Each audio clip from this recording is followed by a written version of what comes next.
Muri yeZimbabwe ndadzoka zvekare nema-updates manyama ndinogara ndakakubatirei ndisati ndakuudzai zviri kuitika kuRussia izvezvi so handimukutoona ndatoya ngatingozivisana Kulen TV yangu fana neseries yepornography yekuti zvoni unoona kutonyeberana kuti kunzwa mumwe chiti handichaone handichadini but unozongoona vanhu vakauya vakazara because vanenge vachiziva kuti panapa tinotaura chokwadi tinotaura nyaya without fear or favor. So unochinga tosvika panapa iri first time yako gara wasubscriber wojoina this family toramba tichipanana nyaya zvese zvinenge zvichiitika ende kana uchinge uripo unoziva kuti iwe unodedzera kuti pasi neZANU-PF hatisi kuzodzora tsvimbo kuti gudo rabata kumeso. Tanga nekulike this video right now kuitira kuti ZANU-PF yacho iboikane.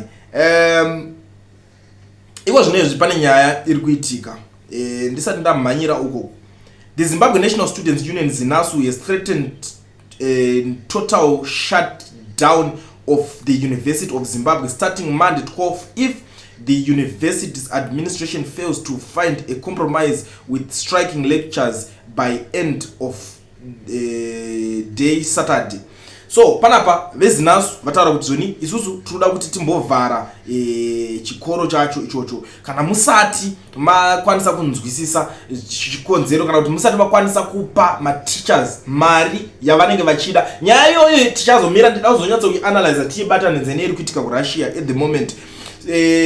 Ndikusangana imwe Speaker of Parliament Jacob Mudenda has stated that the National Assembly does not deliberate on matters raised through mainstream or social media. His remarks came after Youth Minister Machakaire publicly urged Zimbabweans Mnangagwa to address the country's deteriorating health system. Although some legislators have ushered the call for parliamentary debate on the issue, Mudenda maintains that such discussions fall outside the formal procedures of parliament.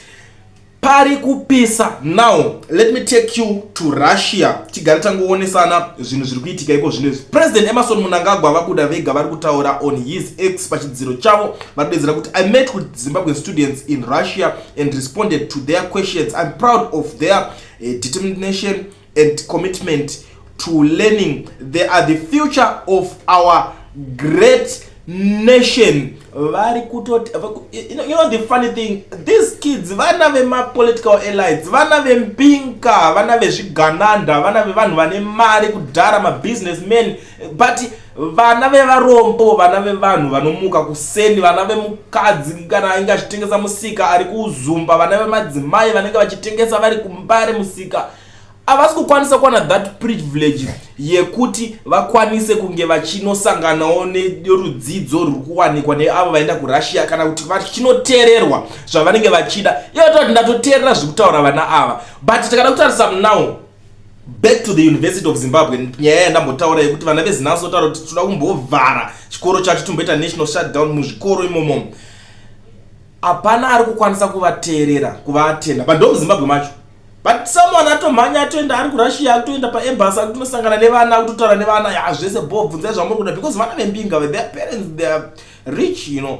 Ivo ndokune kutodzidzawo vana vavo saka vakatokwanisa kutonzi ngatinosangana nechine vana vari kuda kuonayo chichi mafriends angu obva atoti ndiri kuya ndoita se ndovaona. This is the situation. Amene kuti kana nyika ichinge yakudai so zvinopera mushere imimi vacho vari kuita nharo panapa muri kuti vaberere ZANU-PF chichichichi amuna chamunoatendwa mukataura something.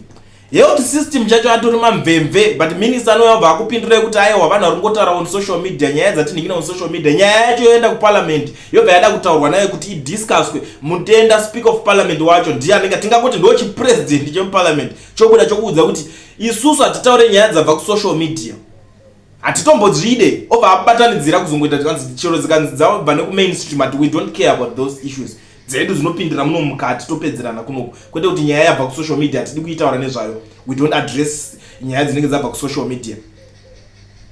Aiwa ipapo ndo pacho papo patinenge tichiti ngationesane muri kuitiswa vanhu vese vari kundimusapota ZANU-PF iko zvinezvi imimi vanhu vazhinji vari kusapota ZANU-PF vana venyu kana zvikoro zvavanodzidza maticha ari kunza vada kustrike kunikino malectures anoita nekustrike unofungidzira kuti ticha achaswera achidzidzisa mwana wako achinyatsomudzidzisa nemwoyo wese here kana iwewe wacho asiri kufara asiri kupuwa mari iwe wakanyarara zvako because it's your duty. Dzimwe nyaya dzoda kuti mutodairira imimi kuti aiwa imimi muri kuti vechidiki ndo future naiva Mnangagwa zvamutaura muri kuRussia ko muri kuti vechidiki ndo future nditi kana vechidiki iriyo future vaMnangagwa why mimi musiri kuaddressa ma issues ari kuitika kuZimbabwe because atingati vechidiki ndo future tiri kuti future ava vakaenda kuRussia ndo future manje mukuti ava vakaenda kuRussia ndo varunze future here pachisiwa vakasara vari muZimbabwe because munhu wese akakosha zvokutotoenda waenda kuRussia you are privileged automofanira kuatendwa because already mune mari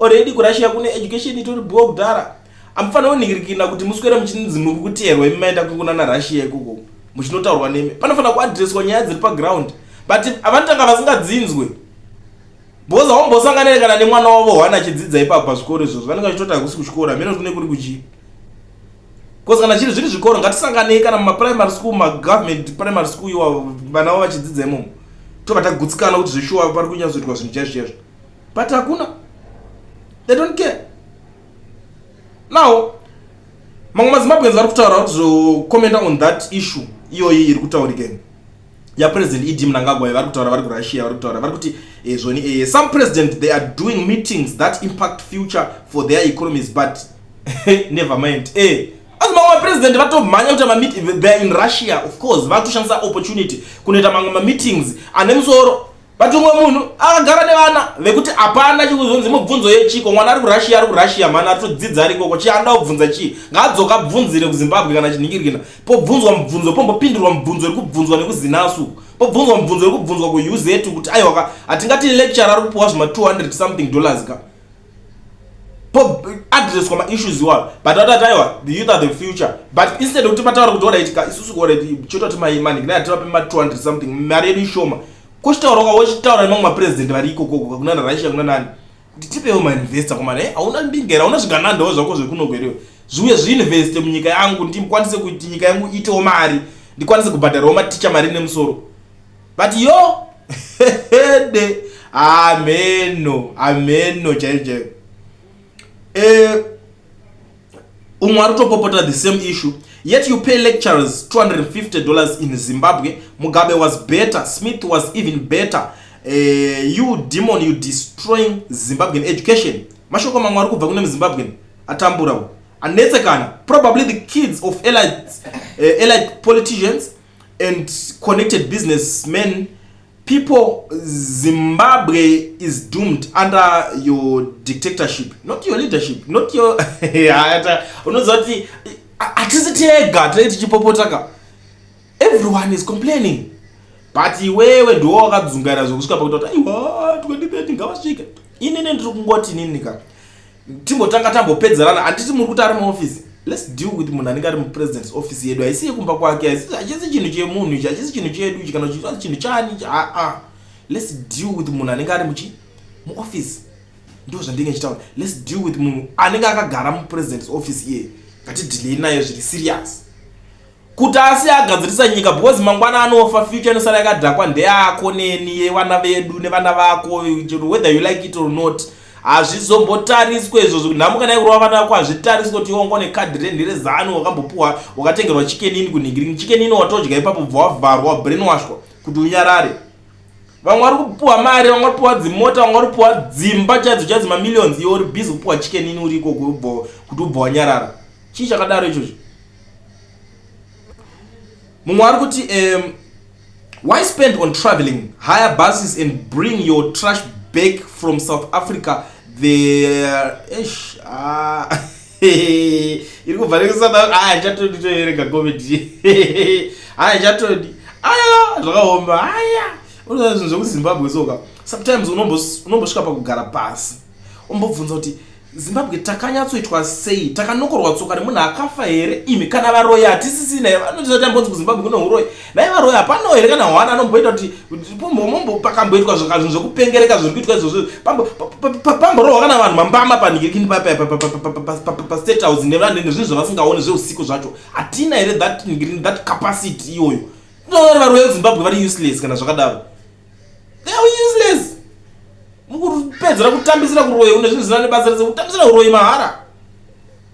Kwazonzwai munhu kwazonzwai munhu mana some people are fighting with social media. Some people are fighting background, vamwe vari kutry kufighta kuparliament. Imimi nehuro yenyu kachifighta iwo kana nehuro yemuchadenga imomo munayo man. Vanhu vezimbabwe vanoiri kupusa kuita sei chaizvo. Anyway, ndingazoramba ndichitaurisa but kana uri muSouth Africa usina work permit or study permit uchida kuregisterwa company yako pane inonzi education research inopedza masports ndana mukoma owen ishasha pakuvhura makambani evanhu nekubva kuvhurira FNB business account zviri nyore nyore.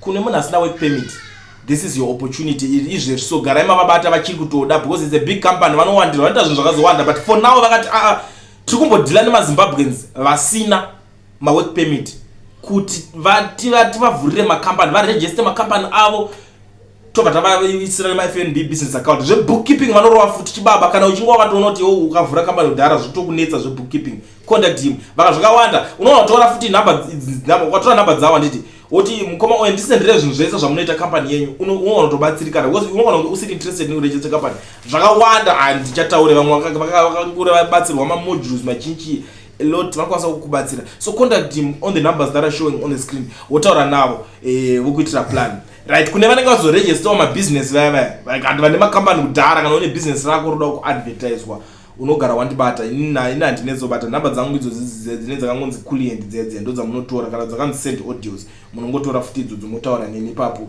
ndokuitira ichi plan skillful munongoziva kuti hazvinetse sematop advertiser. For now ndoda kusiya ndine kaaudio kandoda kusiya muchingoteerera. I know kuti ndechida kuti vanhu vese vanzwi kwenyika yese zvisaitenge ndinitega ndopopota handiti kune vanenge ndasenda avo maaudios nhamba dziri kubuda pascreen ndo basa radzo handetoni plenty. Haiwa tiri kukuona. Ndiri kukuona. Thank you so much. We keep praising the Lord nekungotiitira zvakanaka. Thank you. Pane zviri kutoitika so hatirambe tiri panzvimbo imwe chete. Tinoitirwa zvakanaka nedenga. Ndiri kutoshamisika kwazvo kuti ndiri kutarisa kuti Mai Mnangagwa ndo wamira pachigaro here chapresident, ndo wakuita fire and hire or hire and fire because vapedza zvekutamba nhodo vabva vakuuya kutamba nhodo nekubika mufushwa mumaruzevha mune vanhu vakavata vanofungidzira kuti havazive ndozvavanofunga ivo kuti vanhu vari muruzevha havana chavanoziva barega tiende tinovabhuraibha ikoko tichivaudza kuti isusu tinobika ikoko chidyo chinoshamisira kubikirwa mufushwa namai president. Mai president vakazvigadza chii chinoshamisira ipapa havana kana chiremera chacho kubvira une murume wacho havana kana chiremera ba ngavasambozvibhiga bhiga zvava vachiti kwanzi nekuti ndakazoenda mumamisha umu vakatoona kuti vanhu vari mumusha vanenge vanika kutya vanenge vanika kurespekta but asazofunga kuti vanhu ivava havazive zvavanoita ba kubika mufushwa hakuna zvakunomboshamisira kana mbichana hapana una kana chiremera. Let me repeat that. Zvava kuti vanhu ndo vanodzinga ndo vanoisa vanhu mumabasa handizivi kuti yaZimbabwe ipi. Vanhu vamwari tiri kuramba ndine izwi rangu rimwe chete. Ngatikanganwirei zvezuro tirambe tiri kutarisa zvemberi. Mwari vari kugadzira zvavari kugadzira. Tisarambe tichingofunga kuti zvino nhinga akazodai paya nhinga akazodai. Chandiri kungokumbira chete ndechekuti vanhu ngatiedzei kunamatira kuti tisangane nevanhu kwavo nokuti vanhu vazara neutsinye, vanhu vazara nekuuraya, vanhu vazara nekuda mari, vanhu vazara nekuda kutsvaga mari through satanism. So hakuna chinombomuzesisa akangonzi chete 100,000 futi 100 yatowanza $20 chaidzo munhu ari kutengesa udange hwake pamusana pe$20.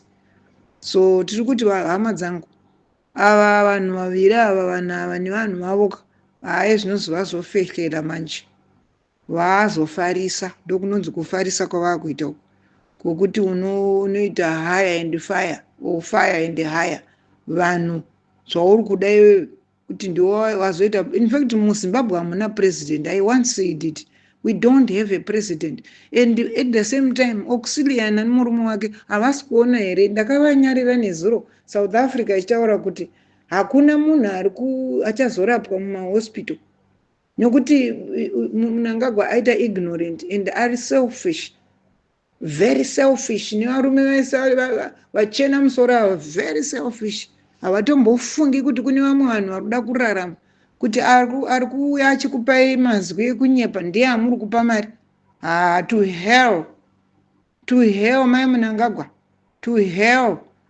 Uri mudzimai rudziko asinganzwe tsitsiwe, asi kuenda unobikira vanhu mufushwa, kuenda unotamba nhodo, kuti zvinotipa maresults echi izvozvo izvo. Vana vedu havasi kuenda kuchikoro, mahospitals haana mushonga. Chii chakadaro ichocho? Vanhu tiitirei serious mani, atiitei serious. Asi zvakadaro tisanete kunamata, ngatinamatei tipuwe president, nokuti pamwe pacho tikaramba tochema takazochema paya tikati vaMugabe vaya vakabva vapo, pakabva pauya Sauro. Mwari vanotaura kuti pakauya Sauro vanotaura kuti mati imimi muri kuda mutungamiriri wamuri kuda uyo. Ewo kama Mnangagwa vakauya vabva vatigadzirira size. Ngatisiyei kuna Mwari vatipe mutungamiriri akakwana, kwete mutongi, asi munhu anotungamirira vanhu mumweya nemwidi achitya Mwari. Dai Mwari wokudenga wakazotiitira zvakanaka, vakatinyanya kutichengeta. Ndiri kuona hangu kuti shuwa nyoka yemabhunu ayo mumasvondo ari kuuya yatinenge tiinayo anenge abuda. Isu ngatifambei, ngatirambe tichimunamatira. Zvese zviri kubuda izvozvo ndiMwari vari kuzviita kuti zvibude.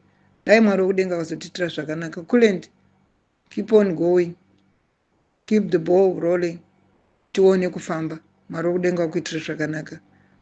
Hama dzangu muZimbabwe vari munyika dzakasiyana siyana, ngatiise musoro wedu pamwe chete. We need a new Zimbabwe. We need a new Zimbabwe.